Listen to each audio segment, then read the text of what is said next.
Last year around this time, we saw on YouTube, we saw on TV, a woman with a gavel in front of a number of people, and they were delegates that were there to negotiate the High Seas Treaty. And this treaty was to bring about ocean conservation to the high seas, which is anything beyond the boundaries of national jurisdiction. This was an important treaty that was finally agreed upon by a number of different countries. The gavel went down and people got emotional. The people who have been working on this plan, on this treaty for decades, finally had something concrete, finally had an agreement, but there's still work to be done. And it's been a year since that time, and today I have on the podcast Nichola Clark. She's the director of the ocean governance team, and she's here to talk about what's happened since that treaty has been agreed upon and what's next to be done. On this episode of the How to Protect the Ocean podcast, let's start the show. Hey everybody, welcome back to another exciting episode of the How to Protect the Ocean podcast. I'm your host, Andrew Lewin, and this is the podcast where you find out what's happening with the ocean, how you can speak up for the ocean, and what you can do to live for a better ocean by taking action. And on today's episode, we have a very special one. We're going to be talking about what's been happening on the High Seas Treaty a year after it's done. It's the year anniversary. It's around the year anniversary, around March-ish, so it's been over that time by the time you hear this episode. We recorded a little bit before that. But the High Seas Treaty is in place, and it needs to be ratified, and then it needs to be put in force, and then boom, we have a High Seas Treaty. We are close. We are close as we've ever been to getting conservation done on the ocean, in the high seas, beyond the borders of national jurisdiction. This is going to be something that is going to be huge for marine protected areas, huge for ocean conservation, and huge for just countries being able to have a say in what happens beyond their national jurisdiction, right? That's the big thing, and I think that's going to be really important in this. And Nichola Clark, who's the director of ocean governance at Pew Charitable Trust, she's here to talk about what's been happening, what needs to happen, and how we can all take part in it. It's going to be a great interview. I can't wait for you to listen. So here is Nichola Clark talking about what's been happening in the last year of this treaty being agreed upon. We're going to talk about it. Enjoy the interview, and I'll talk to you after.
Hey, Nichola, welcome back to the How to Protect the Ocean podcast. Are you ready to talk about the High Seas Treaty? I am so excited. This is my favorite thing to talk about. So thanks so much for having me on today. You bet. And you're back. You're back. You were on in 2021. We were talking about the biodiversity, and it was like a call to protect biodiversity. We were on with Dr. Rebecca Helm, who's with you, and always great to have her on. She's been on the podcast a number of times, but I have to admit, a little embarrassing. I forgot that we had you on the podcast. I did recognize you, but I didn't want to say anything when we first came on. And then you're like, and I'm like, hey, have you listened to it? He's like, actually, I've been on it. So I apologize for that. This is like my 1580th episode or something like that. So it's been, I see a lot of people, and I have to take care of my mind a little better to remember people. That is all good. Anything that happened in it's all a blur, right? Everything after COVID, it just all started to run together. It's true. I agree. But I'll tell you, Nichola, it's great to have you back on, because we're here to talk about something very important, just like we did last time. But this is something very different in a way, because it's almost like a historical moment, in sort of conservation history, especially with the ocean. We're going to talk about the update to the High Seas Treaty. So, like, not that there has been an update, but we're getting updates on the High Seas Treaty that just about a year ago kind of came into effect. And I'll never forget it. I remember watching on YouTube because somebody sent me the link, and there was a woman with a gavel, and she like put it down and said, "Hey, we now have an agreement for the High Seas Treaty," and people got emotional. It was like years and years, maybe even decades of work where people were like, I can't believe this has gone through. I can't believe we're at this moment. It was a pivotal moment for the high seas because, I mean, there's just so many complexities to the high seas in terms of protecting it, who has jurisdiction and who can look after it and enforcement and all this kind of thing. So it's just complex just from the get-go.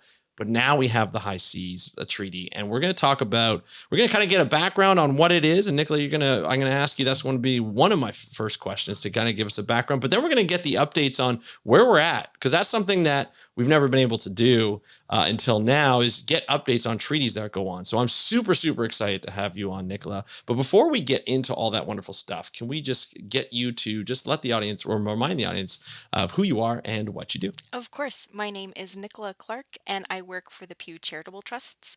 I'm a senior officer, and I lead our high seas work within our broader ocean governance portfolio. You know, when you say that, it doesn't sound like, people are probably like, okay, yeah, that sounds like, so that sounds like, okay, that's insane. That's a lot of fun to do. Like, you are in charge of some pretty big projects that go on around around the world. Is this something you ever pictured when you were, in high school, or even younger, like elementary or anything like that? Um, Not high school or elementary school. I grew up in a landlocked state, ironically. So it was a bit of a journey for me Okay. coming from a landlocked state to working exclusively on the high seas. But I will say I did get the high seas treaty, or the BBNJ treaty, and I'll say what that acronym means later on.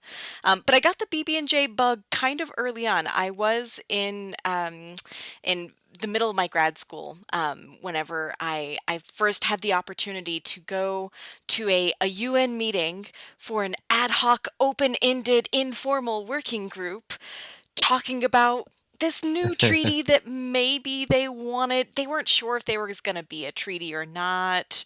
Anyway, so I got to go super early on, before it was even really much of a thing, and I was hooked ever since then. So this has been a passion of mine for the last uh, 11 years or so, and I feel really incredibly fortunate and incredibly privileged that I get to work on this as my full-time job. I love it. I just think it's just so much fun to be able to speak to someone who's able to do this every day, each and every day, and it's such an important aspect. It's such an important job.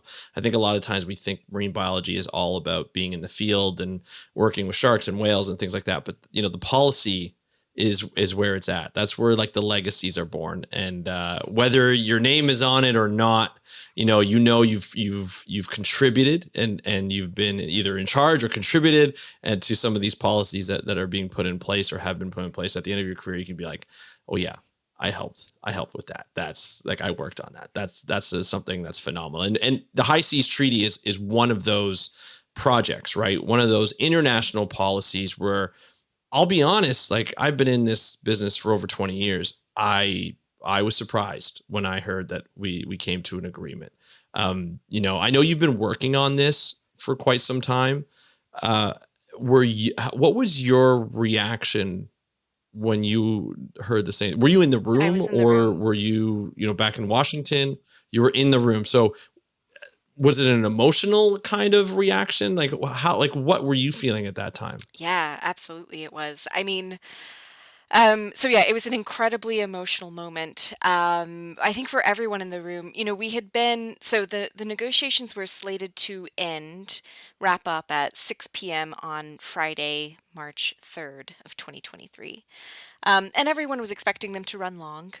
Middle of the night, 2, 3, 4 a.m. even.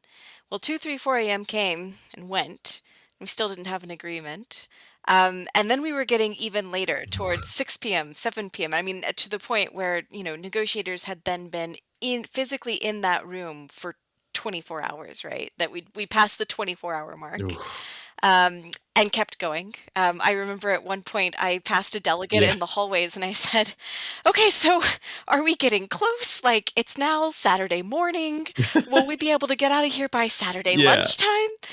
And he said, "Are you ready for another Right. another night like this one that we just had?" And so we were all sort of like, Oh "Oh no. my gosh." I mean, and there's so many other great stories of being there, right? Like we actually lost our meeting Yeah. room because the Model United Nations was coming in that weekend. So we had to go and negotiate in the cafeteria so that Model UN could come to the UN room for their Model UN proceedings. I mean, there are just a lot of fascinating things about the sort of the dynamics of the moment. But I mean, actually being there, I mean, so in and of itself, just that moment was incredibly poignant. But I think for me, it was made extra poignant because only about an hour and a half, 2 hours before, we NGOs, civil society in the back of the room had heard rumors going around that the talks had collapsed. Mm. And so, we Oh. we had we had gotten, we came into the meeting feeling really good, really confident that we were going to get a treaty.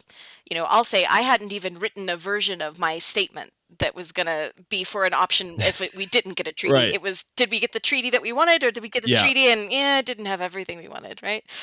And so, Right. Right. we'd received this news that talks had collapsed. Start writing your start writing your bad news version of your talking Oh points of your man. press releases. And so we were sort of in that state when the news broke that talks hadn't collapsed, in fact, that they'd managed to find a breakthrough.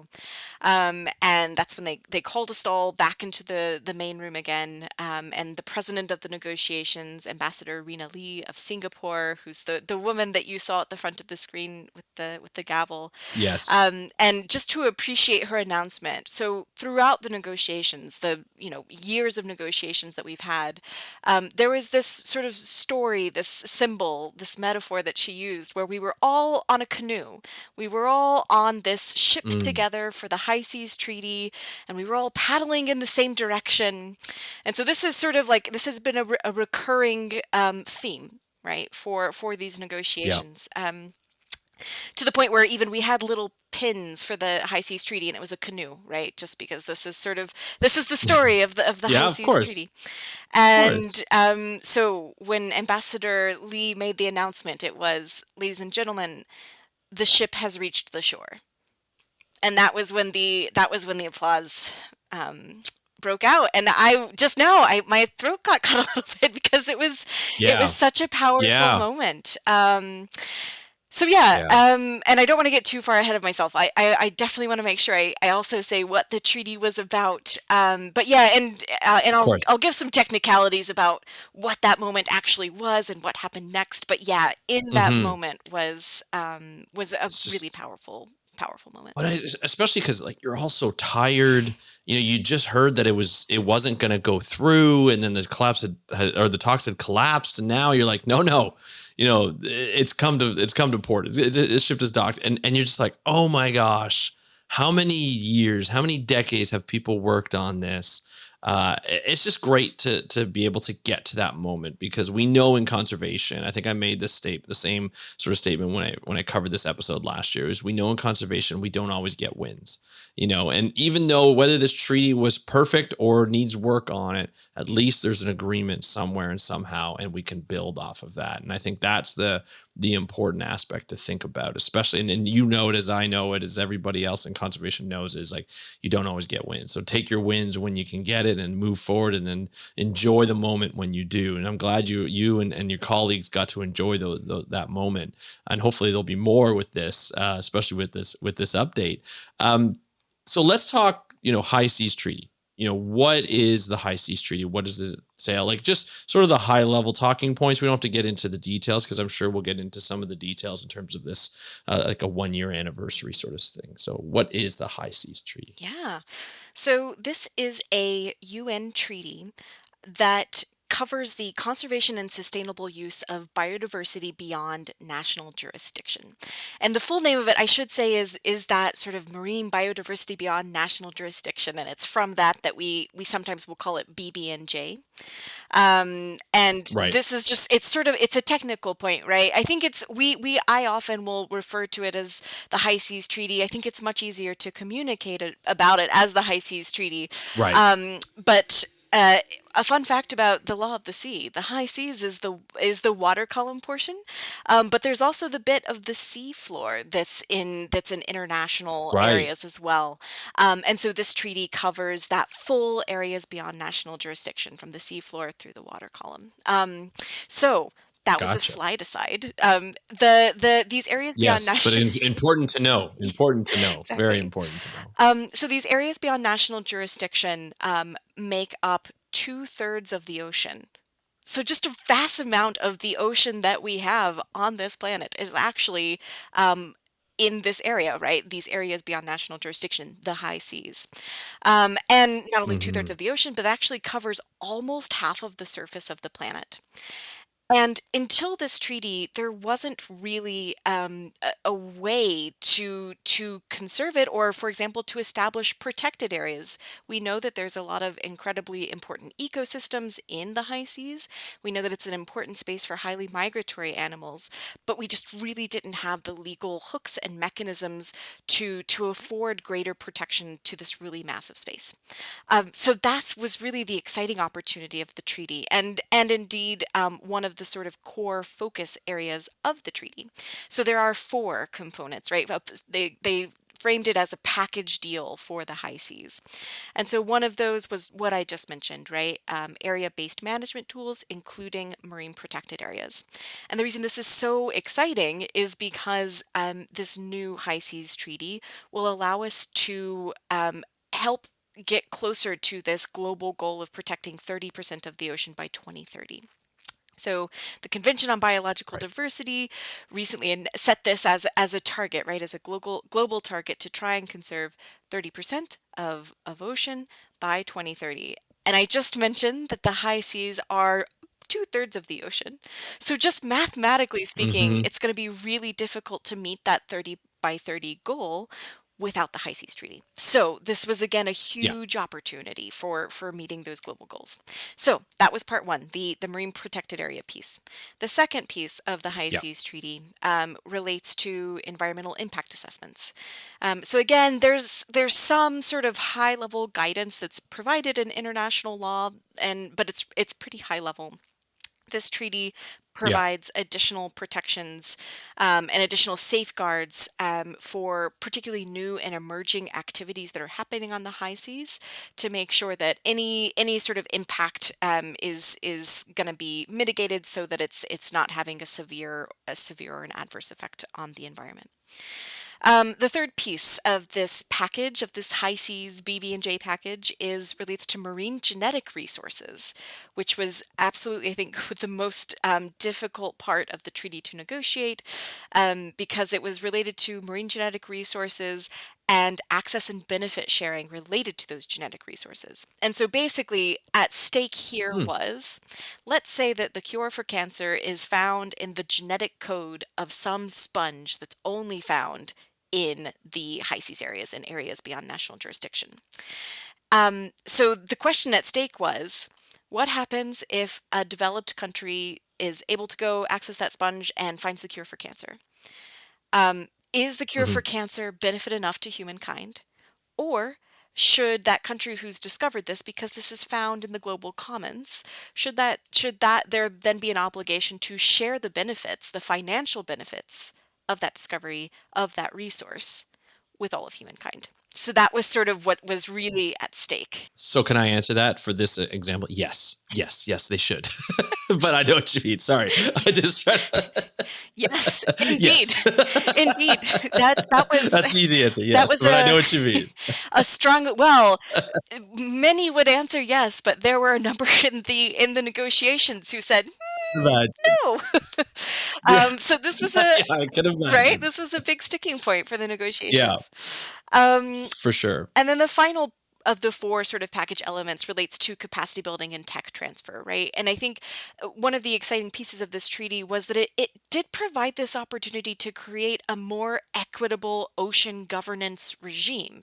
And I think the capacity building Mm, piece of it is really helpful towards that because it not only creates obligations for particularly developed countries to share capacity and technology, in yeah, particular with developing countries, um, but not just for its own sake, but also to help with implementing the treaty. So let's say if a developing country wanted sort of capacity building to help if they wanted to propose a marine protected area in the high seas just beyond their national jurisdiction. This treaty right. says, there's an obligation to help provide that capacity to better enable that participation fully in the treaty and in its implementation. So those are the four sort of key components of the agreement, and that was what was at stake. That was everything that we were Yeah. we were negotiating. And those are huge. Those are huge items. Those are not little items by any means. They like you said, they cover 50% of the planet, over 50% of the planet. These items are crucial.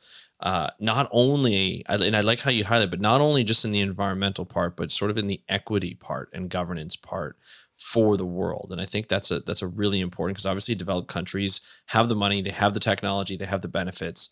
A lot of times the developing countries are the ones that bear the brunt of environmental disasters or any kind of pollution or anything like that that could happen in the future, or that's happening now. And so having that in the treaty itself, and people agreeing on that, I really like that. That was one of the highlights for me, especially now that conservation is really focused on equity and justice and government and governance. So I think that's really important. So I'm glad with that. So thank you so much for that great description of sort of the baseline of the treaty.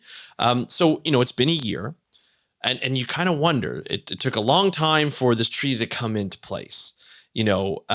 What can happen in a year? I guess once the agreement happened, what were the next steps? And then so we can talk about the next steps that happened this year and what's still needed. But what are the next steps after the treaty is agreed upon? That's a great question. And I'm going to warn you, it's going to get a little wonky. But if you're a little bit of a policy nerd, I hope it'll be an interesting ride. So, We got policy nerds. Yeah. Yeah. what's interesting is what actually happened on sort of March 3rd slash what it was actually March 4th. But what happened when we finally got that agreement on March 4th of 2023 was basically an agreement that they had finished the substance of the negotiations. The treaty was locked. They'd removed all of the Yeah. brackets. That basically, and that was the celebration, right? Because that was the hardest part, was Yeah. making sure that everyone had agreed on the content of the treaty. But then there are actually a couple of technical things that have to happen before it can be like a shiny new treaty that the UN officially adopts. So at that stage, and of course, bear in mind, the negotiators had been negotiating this for a really long time, and at the very end, it was for 36 hours without sleeping for that entire 36-hour period. So it needed to Right. go through, and as all treaties would need to do at this stage, through a technical scrubbing, right? Just to make sure that they're Right. using words consistently, and Yes. that the commas are all in the correct place and all of that kind of good stuff. So went through the technical scrubbing, and then after the technical scrubbing, into translation into all of the official UN languages. Right. Right, so that fun sort of Okay. like technical piece of things, and it took a little bit of time for that to happen, and for the UN negotiators to meet and make sure that everyone was okay with the yes, we've got the all right, we're all on board with the technical scrubbings and the translations, and yes, okay, great. And then at that point, it was ready for the conference to officially adopt the treaty in its final scrubbed, translated, very shiny, brand new form. And so that meeting happened in June of 2023. So In June, that big group was convened again. Ambassador Rena Lee came back to New York to convene this meeting, and it really that was a very short meeting. It was 2 days, and it had two goals. Step one was to formally officially adopt the treaty, which they did by Hmm. consensus, which is huge that they adopted it by Mm. consensus. Um, Huge. Yeah. and then the second thing that they did was to bring to an end the formal negotiations. So we referred to these meetings as the IGC, or the Intergovernmental Conference. And so basically Okay. this meeting adopted the treaty and officially declared that the negotiations were done. Um, Wow. Okay. so that was June. So that was we sort of we can celebrate 2023 as the adoption, the sort of the heart moment, right? The heart moment of the victory was in March. The official technical adoption was in June. And then after that, it officially opened for countries to sign and to ratify it in September 20th of 2023. And so that was the moment when countries could actually start to. So, and this is the other thing that I personally would found confusing whenever I first started wrapping my mind around it. I was like, but wait, it was already adopted. What do you mean? What are all of these other Right. steps that are happening now, right? Um, which was took a while. That was always that's disappointing when you're like, oh, there's more to Oh, do I after know. this. So Yeah. right, Yeah. right. So the UN, when the We UN, just poured our like 36 hours of our lives into this thing where we didn't sleep. Like, right, we're not how done. do we have more to do? Exactly, exactly. Gotcha. So what happened when they adopted it, right, in June was this is basically saying, yes, this is officially the BBNJ treaty, the High Seas Treaty. That is the world agrees that this text is what that is, and we all agree to it. But before it becomes legally binding, right, a country would have to formally sign up to it and say, yes, we agree to be legally bound by it. Okay, so Right. that was that September moment is whenever that sort of September 20th is whenever countries they sort of like opened the gates and they said, all right, any country who wants to sign on or to ratify, you may start doing so starting on September 20th, which coincided with high level week. So there were a number of quite high level ministers and even heads of state who happened to be at the UN at that moment, which was fun and exciting. And maybe I should say the other sort of wonky, confusing thing is the difference between signatures and ratifications.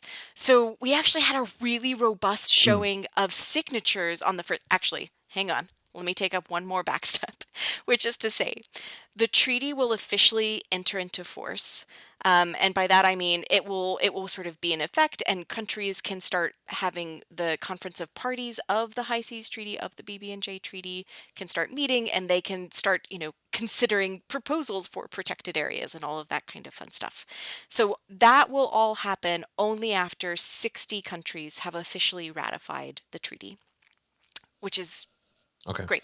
Okay, fine. Like fine and fair. This Yeah. is, this is That's a what, about normal one thing. third? Yeah, That's exactly. Is that one third, about that around there? Yeah, Yeah. it's around there. Okay. Yeah, that's right. And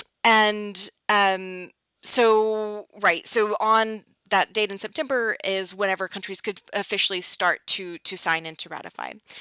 Now, there was a little bit of confusion early on because on the first day we got a really strong showing of signatures, right? And we Mm. had over 60 by the end of the first couple of days it had been opened.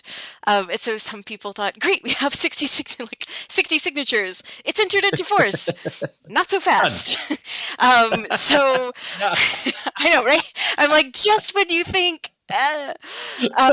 So signature just means that a country intends to become legally bound, but it is not the same thing as a formal official ratification. So signature is like, yeah, we think we'll ratify, and then ratification is sort of Yeah. the official paperwork that is, all right, we are formally agreeing to be legally bound. We are officially parties to this agreement.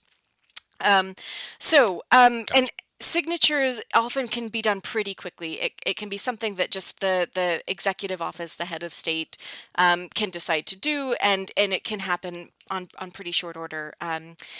And ratification, in contrast, usually takes a bit longer, because in many countries, Right. it requires some sort of legislative or parliamentary process and all of the fun slog and steps that it takes within that domestic Yes. procedure to happen, right? So, at the Right. moment, it is February 29th when we're recording this, and at the moment, there are Yeah. 87 countries that have signed on, which is a really Ooh, great, nice. great, right? That's a high number of signatures to have. Yeah. It's been open for signature, what, 6 months ish, something like that? Not even Yeah. 6 months. We'll take that. Yep. And the exciting but also a little daunting number is we also have had two ratifications. So that's the official formal step that says we Okay. are going to be parties to the agreement. The first to ratify was Palau, which felt sort of Of very, course. very exciting, right? A major ocean conservation state. Yep. And then the second country to ratify, and they were Yes. a very close second, was Chile. And Chile being the first Latin American country to ratify, the first Oh, of interesting. any of the Americas. Yeah. Yeah, yeah. And Chile Yes. has Yeah. actually And a long coastline too. a long coastline, and Like, sorry, they have a very long coastline, right? Yeah. yes, yes, they do. A very long coastline, and they've been a champion on a number of international ocean conservation issues. And they have also indicated that they would love to be the host of the High Seas Agreement, the host of the BBNJ agreement. Um, and Yeah, so they wanted to sort of reinforce that offer by making sure they were one of the very first to ratify. So yes, so here we are, sitting a couple of months after the treaty officially opened for signature and ratification, and we are sitting at 87 signatures, two ratifications, 58 ratifications to go. Okay. Now, let me ask you this. Just in sort of, has anybody analyzed the rate of, or the comparison of, like in other bills, not only just oceans, but just sort of international treaties, of signatories to ratifiers? Is there any relationship in that? Like, if countries sign, is there a likelihood, or more of a likelihood? I mean, I guess if they sign, they're interested, so there's probably more of a likelihood that they ratify. But has there been any kind of analysis of sort of the chances or risks that they don't ratify or that they do? That's a great question. I don't know the specific number offhand, but I can tell you that it's a Right. really, really high number of countries that sign end Good. up ratifying. It's often a question Okay. of So that's a good sign then. yeah, yeah. It's often just a question of how long it takes, and Of how course. many years it, or, how many months or years it takes for a country Right. to get from signing to be able to formally ratify. But yeah, no, certainly a signature, as I said, that country, when a country signs, it's saying we intend to ratify this agreement. And then there's also some other nice legally things that a signature indicates as well. So it's a really good sign Right. that countries ratified, and what it is a signal that they are intending to, and hopefully that they're working on Yeah. ratification as well. Awesome. That's fantastic. So, um, to ratify, what does a country, you mentioned sort of they have to go through their own parliamentary process. So that would that mean they'd have to enter in, like they would put in a, like say for Canada, they would go back to the House of Commons, they would discuss it with the government. Would it be like a bill in their own, like would they have to have it, make it legal within the government or in the legislation for them to go on and ratify usually? So this is the other fun wrinkle, that in this journey of ratification, is that every country is a little bit different in terms of what it Right. requires in order to ratify. And in some instances, it's actually a bit of an open question. It sort of depends on what's in the Mm, treaty, that will determine what sort of process they can, or can't take in order to ratify it. So right. it's it's often a country by a country specific answer to that question of what does it take to ratify. In the United States, for example, in order to ratify, the United States would have to have this first passed by the Senate by a two-thirds majority in the Senate Hmm. before the United States would be able to ratify. But again, it would look different for every country. And there are some countries that have to do well I there's some countries that are looking to see if do they need to consult at their regional level, go to sort of all of the regions and states and consult before they can consider it at their sort of Right. federal national level. So yeah, it really does vary, but oftentimes what you described, yes, is what is required. Not always, but often it is a requirement that it would be some sort of a legislation that would be required to enable that country to ratify. Okay, so now we know that countries are going through their processes now, or they're discussing it now at their home, and we'll let them do that on their own. Um, what's next in the process? Like, what do people who are part of the treaties, the nonprofit organizations, or who gets involved? I guess and what's the next step for your work and for other people's work that are around that have been put in so much work in the treaty? Sure. So I sort of see the next steps as falling in three different buckets of work. And the first bucket of work is what we've just been talking about, which is working towards entry into force. And so, well, yes, that there's a ratification component to that, but oftentimes before countries are ready for ratification, there needs to be just some information sharing, right? So, yeah, in for some countries, the government negotiators of this treaty are not the same people who need to know about the treaty in order to ratify, right? So there's a bit of awareness raising that needs to be done in a number of countries, and that's a role that governments can take on, that civil society NGOs can take on. It can be done in partnership, right? Having workshops where within different regions, where countries in that region can sort of bring all of their government representatives who need to know what this treaty is before they can decide whether or not their country will ratify. So there's that sort of just awareness raising, capacity building, bringing people up to Right. speed, right? Um, for what the treaty will Hmm. do. So that's the sort of entry into force work that can be done, and that people are doing. Yeah. The second bucket of work is what I call the institution building piece. So the treaty text itself laid out that there will be these different sort of bodies or committees under the treaty. So there will be a conference of parties, which will be the decision making body. There will be a scientific and technical advisory body. There will be an implementation and compliance committee. There will be a secretariat, and blah blah blah. There's a number of other committees, right? Which is great. It's great that these are all set out and it established, and it lays out sort of key functions that they'll carry on. But a lot of details aren't spelled out in the treaty. So, for example, looking at the scientific body, it says that there should be a scientific body. It spells out things that it should do, that it should review proposals for marine protected areas and provide advice and that sort of thing. But what it doesn't say is how many people will serve on the scientific committee, what Mm. qualifications you have to serve on the committee, how you make sure those qualifications are sufficient and robust without being a hindrance to traditional knowledge holders serving on this body. Because that was actually a really big, I think, a really cool win of this treaty, is there was a number of references to including traditional knowledge holders and indigenous people and local communities as part of the sort of decision making process and the consultation process for the treaty itself. So these sorts of questions, right? How will the scientific body be organized? Does it need to have a working group for marine protected areas and a separate working group for marine genetic resources?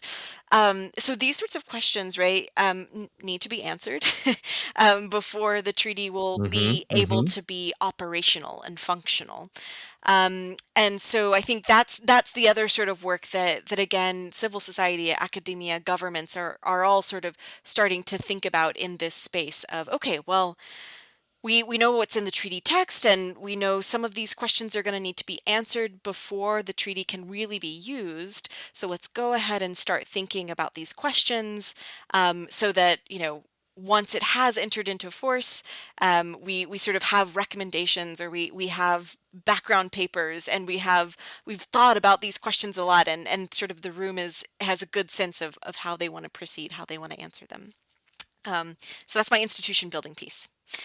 My third bucket of work Love it. for what's next and what we do is to start thinking about the which places on the high seas, which incredible places on the high seas, do we want to prioritize as places that we think should be in the first generation of high seas MPAs, high seas marine protected areas. And once we sort of have that idea of which places we want to prioritize, to go ahead and start working on collecting the science, building the scientific case, identifying where Yeah. there are gaps in knowledge, where more research might be needed, Hmm. engaging in some of those initial stakeholder consultations, to get a sense of who might be interested in protecting this area, what would their conservation goals be. So I think that's the other exciting thing I'll Right. say. Pew does have a tool that we created, a web tool that allows you to create your own high seas conservation priority map. So it sort of has a number Love it. of different criteria, sort of how much do you want to prioritize protecting biodiversity? How much do you want to prioritize protecting seamounts? Sort of diversity of Hmm. of bottom habitats, highly productive areas. Fishing, do you want to avoid highly fished areas and leave them out? Do you want to include them as part Right. of your solution? So anyway, we have a tool that can sort of help be a starting point to that conversation. But then, of course, you need a lot of you would need to bring in data and information that's really granular and specific to those areas, as well as, of course, the stakeholders that would be relevant for that area, and start having a conversation about what it is that you want to protect. So those are my three buckets of sort of what's next for this treaty. That's a lot. That's a lot. It's really great to see how it's so structured, and all of it makes sense, from a conservation perspective. Especially when you start looking at where to prioritize areas of conservation, and where should we protect, where should we put marine protected areas, how big should they be, all that wonderful jazz in terms of like the science and stuff. From your knowledge, do we, and I don't know why that's doing that on my video. It was just It's super excited. excited. I get it. It's I'm excited too. great timing. It's great timing. Just for those who are in the audio podcast, my video all of a sudden just went like had fireworks as soon as I said this is great, and it's just great timing. It's built in for marine conservation wins, I think is what it is. But I'll admit, maybe I was flaring my hands too much. But there's a lot of work that still needs to be done to identify these areas. We have tools, we have a lot of technology. I think one thing that always brings me back to sort of the reality of it is when people were trying to survey the deep sea, to ensure that we get as much information as possible for, we talk about another issue, which is deep sea mining and so forth. And it's just so difficult to be everywhere because it's such a vast area. Has there been, to your knowledge, have there already been studies done in the high seas where that we could already use to identify those, like that would probably be used to identify some of the, I guess, the priority areas that we first identified, just to be on the safe side, like just to Yeah. make sure we can get ahead of it? Yeah, absolutely. There's a so I think on the one hand, like both of these things are true, right? On the one hand, there's a lot that we do not know about the high seas and areas beyond national jurisdiction. A lot of these are data poor areas. And also, we know enough, right? We have enough sort of data points, and we know enough about sort of how we can model these environments to take a pretty good guess of which areas are going to be or are likely to be priorities for conservation. So there's a great paper, Vasali et al.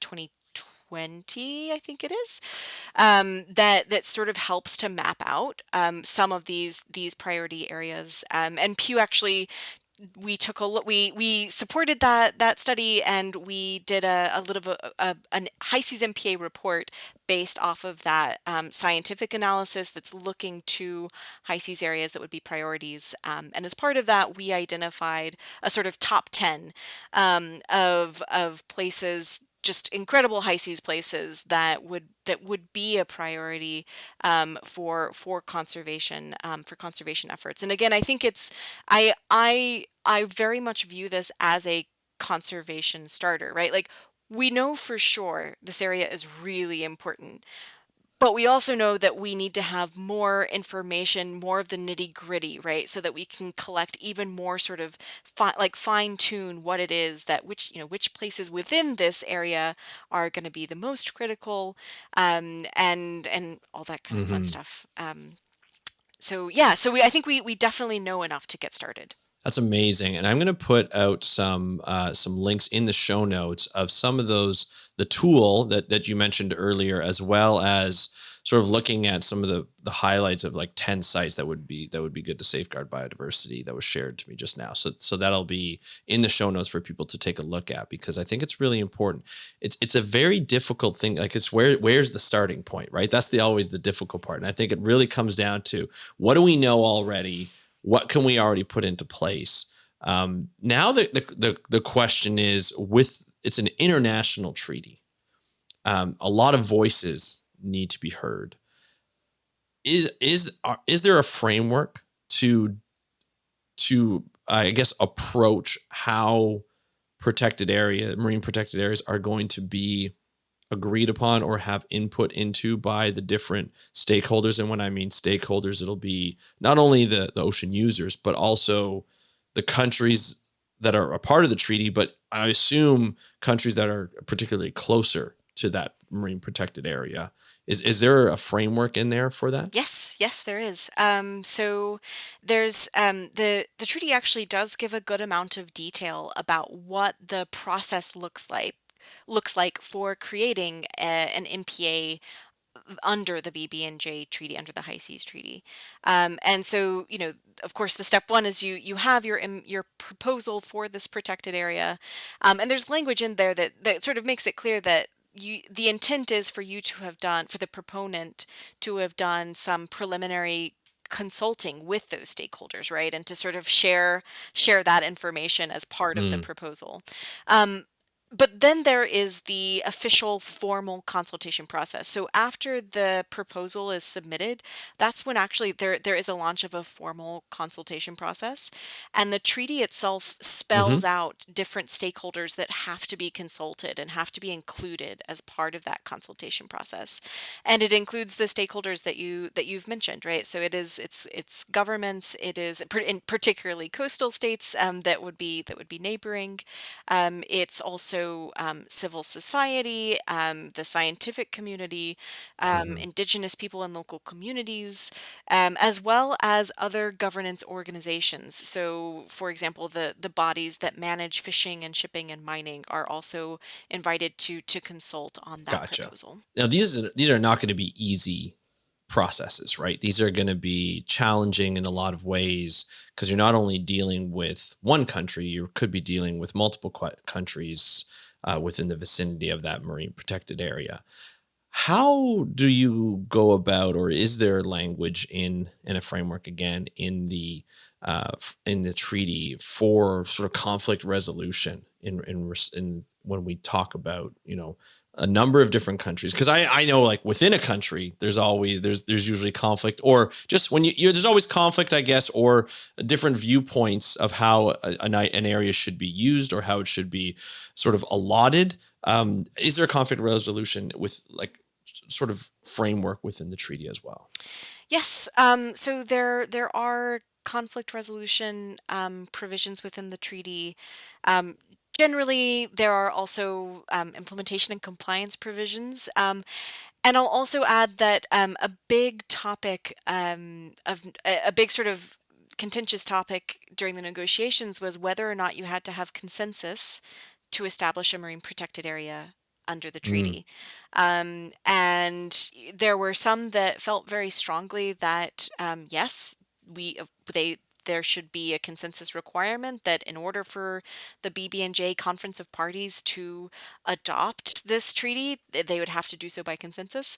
But actually, many, many more, particularly learning from a lot of the challenges that the international community has faced in Antarctica, where they have to have consensus is required to establish protected areas in the Southern Ocean, and that's stymied progress for a number of years. And I think the international community has learned from that experience. And so, in this particular treaty, while of course there's a lot of language to strive for consensus, I think consensus is of course the goal. hmm. There is a mechanism that would allow for the an MPAs to be established by a vote when consensus can't be reached. Okay, that's good. I mean, it's good to have. I assume that it would be in there because that's an important part of conservation. But I think that's great. Okay, so we've done a year, and there's been a lot that's been going on, which is great. What can we expect in the next year? Even the next, I mean, maybe let's just start with the next year. I was going to say 5 years, but that's a lot. What's expected in the next year? What would you expect or even hope for in the next year? So I will say that um, well, the High Seas Alliance, which is a coalition of a number of different NGOs, because of course it has been a big team effort, right, Mhm. to get where we are. We took a Yes. big team to get Yes. to the treaty negotiations. It's going to take a big team effort to get us to the next phase as well. And I think the High Seas Alliance has played a really critical role in that. And Pew is a member, as are a number of NGOs. And so the High Seas Alliance has set a goal of reaching that 60th ratification by the UN Ocean Conference of 2025. And so for them, and I would also say this is a goal and an ambition that's also shared by a number of countries. So France, for example, who is hosting the UN Ocean Conference in 2025, would also love to announce at that meeting that they've gotten the 60th instrument of ratification, and the BVNJ treaty will enter into force. So I think that's going to be a big priority for the High Seas Alliance and a number Yeah. of other individual governments, right? We've the sort of from what we hear, this is something that governments are working really hard on. It's not a very visible piece of work, right? When they're in behind the scenes Of trying to course. push the legislation Of through. course. Yeah. It's not something that we can see, but we know we are told that that's something that they're prioritizing and working on. So I think that's definitely Hmm. one big thing that's Hmm. going to be happening over the next year is working away at that. Another thing, so we're expecting there's going to be what's called a preparatory conference, a preparatory committee meeting, and that goes to that second piece of work that I talked about, the institution building. So that's going to be a grouping that will a meeting that'll happen at the UN, and the goal of that meeting is going to be okay, all right, everyone. BBNJ High Seas Treaty is coming. We have some important decisions that we still need to make. What do we think about those, and how do we want to start preparing Yeah. for this entry into force? So that's another thing that's going to be happening this year. And then I think the third thing really is also starting to think about those high seas priority sites. I think there are a number that we can already point to where there's some interest and some identification of, all right, this is a really important area. So two that come to mind as an example. So one is in the South Pacific. It's called the Sally Gomez and Nazca Ridges. And there's a coalition that Pew is also a part of called the Coral Reefs of the High Seas Coalition.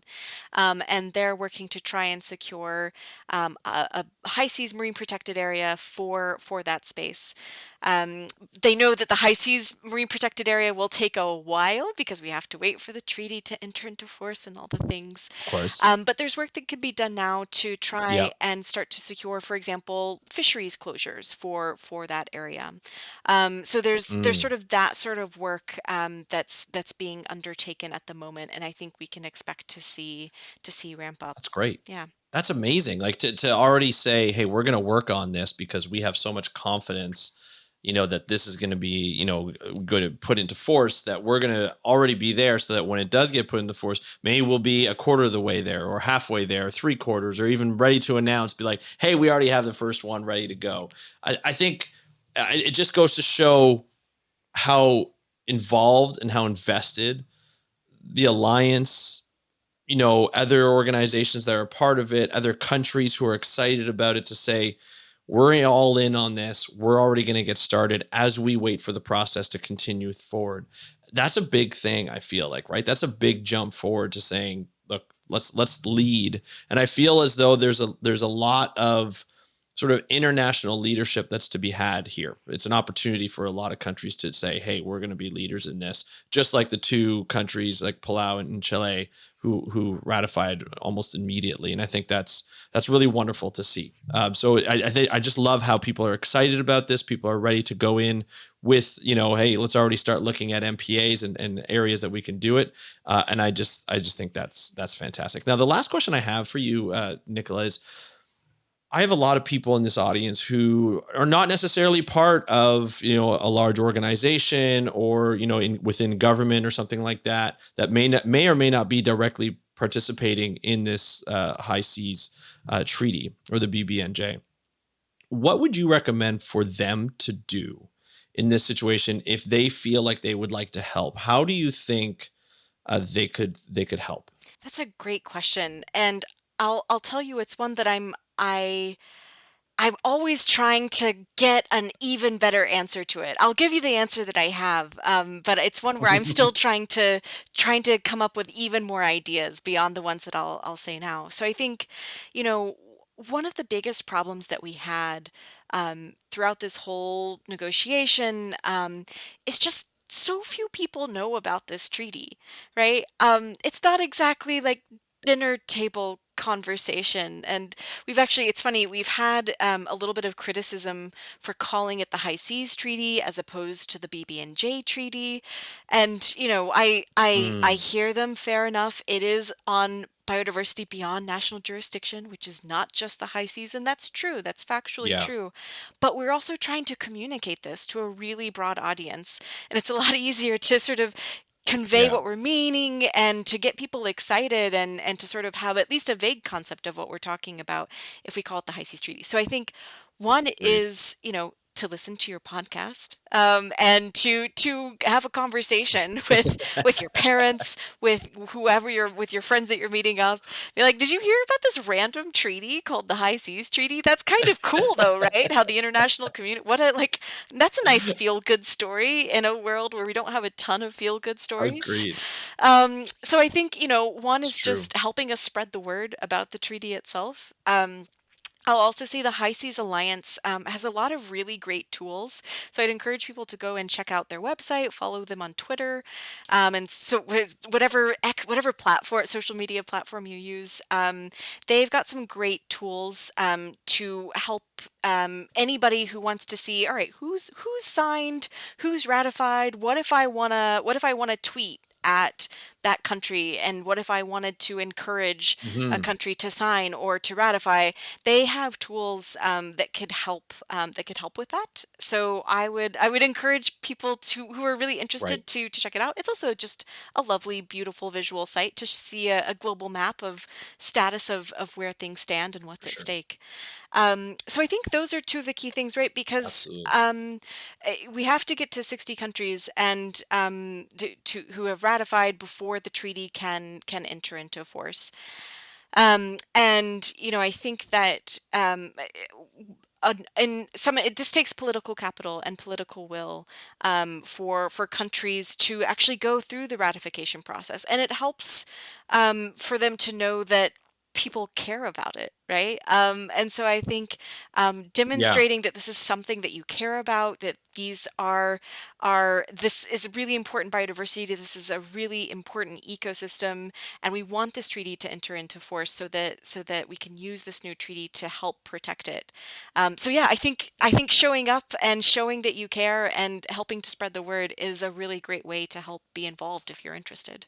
I completely agree. That was, as you know, as someone who's into communications for ocean conservation, that's my biggest thing, is just to talk about it. I think that's the best thing, just from a direct, like, you can do that right away. Turn to your neighbor, turn to your family member, your friend, and be like, hey, have you heard about the high seas? BBNJ, whatever you'd like to call it. I agree. I also like the high seas treaty. I think it's easier to say, and you don't have to go through an acronym. I know we policy nerds and scientists and all that, we love our acronyms, and but I like the high seas treaty. I completely agree, and I think it's a fun thing to talk about with everything that's going on in the world.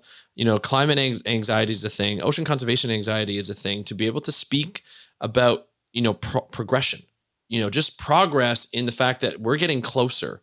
And this is a big thing. We've been able to do protections within our boundaries of different countries. Now it's a matter of, like, the rest of the world, what do we do? And now we have a tool to be able to use and to be able to put in marine protected areas and also other types of governance, which I think will be really important. And it's just going to get better and better and better. So talk about it. That's the big thing. And that's what we're here. This is, like I always said, for this, Nichola, if you've heard the podcast before, I'm always saying this is the start of a conversation. They get to continue it. The audience members get to continue it. So I appreciate you helping us start that conversation, and you spending this last hour with us.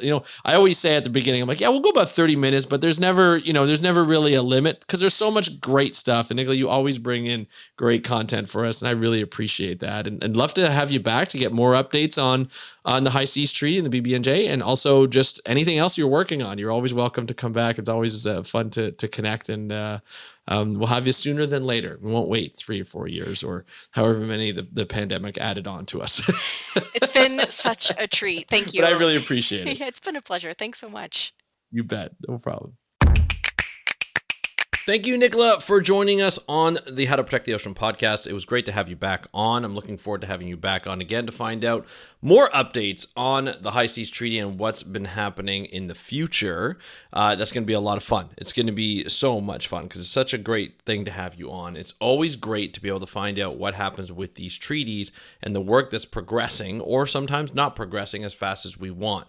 And so I think it's really important to have people like Nichola on. We appreciate that. We appreciate all the work that you've done, all the people in the alliance, and to be able to bring ocean conservation to the high seas. I think it's really important. There were a number of things that we discussed where we have links that you can go to in the show notes. If you go to the show notes on your podcast app, you can find all those links. They'll be there, linked out to sort of the people, the country ratified tracker. I think was really cool. You can find out who's ratified and who hasn't, and find out who signed and who hasn't. So it's always great to see. And then if your country's not on that list, maybe you can talk to your member of parliament or your politicians, your local politicians, and say, hey, why haven't we been ratifying? Or your federal politicians, why haven't we been ratifying? What's going on there? And find out more about it. And of course, as Nichola laid out the plans of what you can do, is talk about it. That's the big thing. Talk about it. Talk about the high seas treaty. Talk about why it's important. Talk about ocean conservation, how important it is, not only from a fisheries perspective, not only from a biodiversity perspective, just from a planet protection perspective. We really need to work on that, and I think it's going to be important for us to talk about it. So again, thank you to Nichola for coming on the podcast. Looking forward to having you back on, and of course, thank you for listening to this episode. It's always great when we get people like yourselves who listen, who engage. If you want to get in touch with me, you can do so on Instagram. DM me at How to Protect the Ocean, all one word, at How to Protect the Ocean. And if you want to email me, you can do so, speakupforblue.com/contact. That's speakupforblue.com/contact. And that's it for today's episode. Thank you so much for joining me on this episode of the How to Protect the Ocean podcast. I'm your host, Andrew Lewin. Have a great day. We'll talk to you next time, and happy conservation.